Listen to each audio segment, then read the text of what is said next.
Let's talk about Jekyll versus Hyde, a two-player trick taker with asymmetric goals.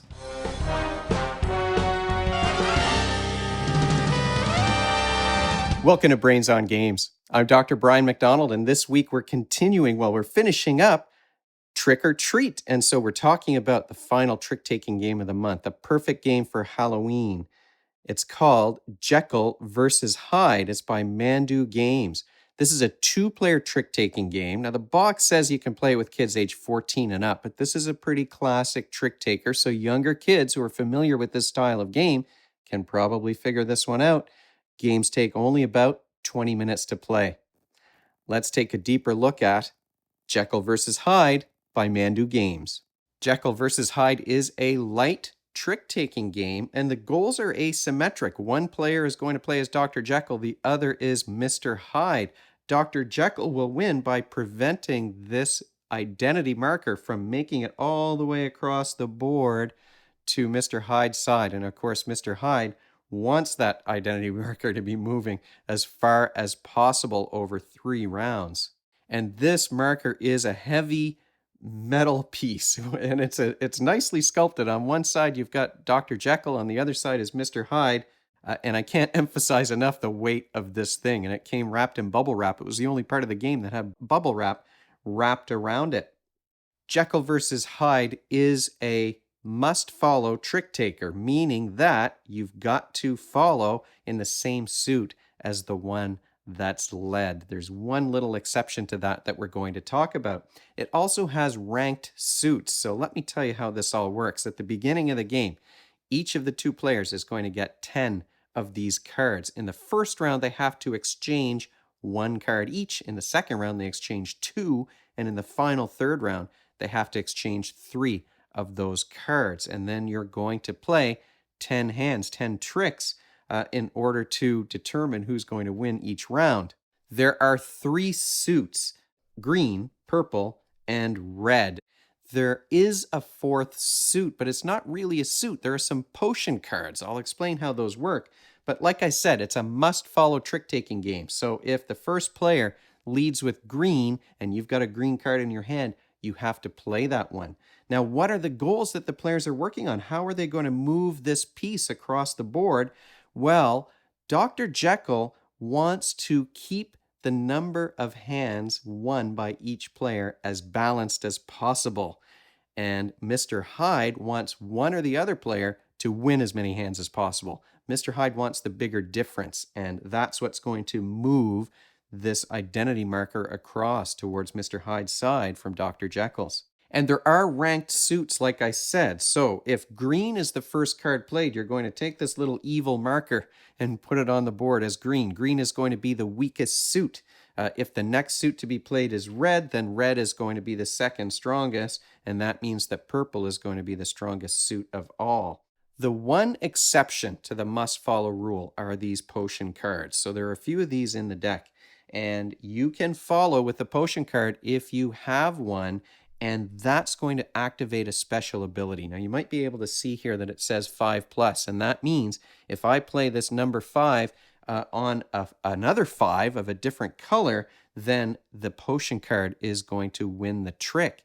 And if you win the trick with the potion card, depending on the color of the other card that you played against, that means you're either going to be able to exchange another card with the other player, reset the evil tokens and re-rank each suit, or you might get to steal a trick that the other player has won if you win with this potion card. Now, if you lead with the potion card, you have to say what color it's supposed to be. If the other player plays a potion card, then it cancels each other out. So there's some little special rules there, but the potion cards kind of break all of the rules. And if you have a potion card, you can play it instead of a green one or a red one or whatever's been led. So you play your 10 hands. Each player is going to take the tricks that they win. High card wins or higher suit wins, according to these rankings that are determined at the beginning of each round. And then you look at the difference in the number of tricks that have been won by each player. And no matter who wins, it's kind of the absolute value. So the evil, the identity token, always moves towards evil. It never moves back towards good. Evil is progressing always. And so it's the absolute difference. So if I win 4 tricks and my opponent wins 6, I'm going to move this token across by 2. Once you've figured out how far evil has progressed, you're going to reset everything. The identity marker stays exactly where it is, but you take the evil tokens off the board, you shuffle up all the cards, and you deal everything out, and you start over again. And play continues until you've played the final round. And if this token is anywhere but in the final space, then that's going to mean that Dr. Jekyll, pardon me, is going to win. But if Mr. Hyde gets everything all the way over to the evil side, then he's going to be the winner. What skills, though, are you working on when you play Jekyll versus Hyde? Well, this is a game of executive functioning skills. The executive functions are the skills and behaviors that you need to be able to work towards a goal, and the goal is different depending on whether you're Dr. Jekyll or Mr. Hyde. One player wants one or the other person to win as many hands as possible, and the other player wants to balance things out. And that is made complicated by the fact that you do have to trade those cards. So you can set things up in a certain way for yourself, but the other player is going to be sabotaging whatever your plans are. So you do have to plan ahead to win or lose a certain number of tricks. Final thoughts about Jekyll versus Hyde. Well, this is a game that has, great artwork, and this identity token is very cool. I thought as soon as I opened it up and lifted it, I was very impressed with the weight, the material of this thing. And you've got the dual identities here on that token. The artwork is fantastic too and super thematic, and there's lots of variations across the different cards, as you can see here. It's just a game where those asymmetric goals make it fun. And it's a trick taker where you're not bidding on how many tricks you're going to win, but one player is trying to keep it balanced and the other player is either trying to lose as many as possible or win as many hands as possible. And I do like those trick takers where you're kind of forced to throw some hands because you're trying to achieve some other goal beyond just winning that immediate hand.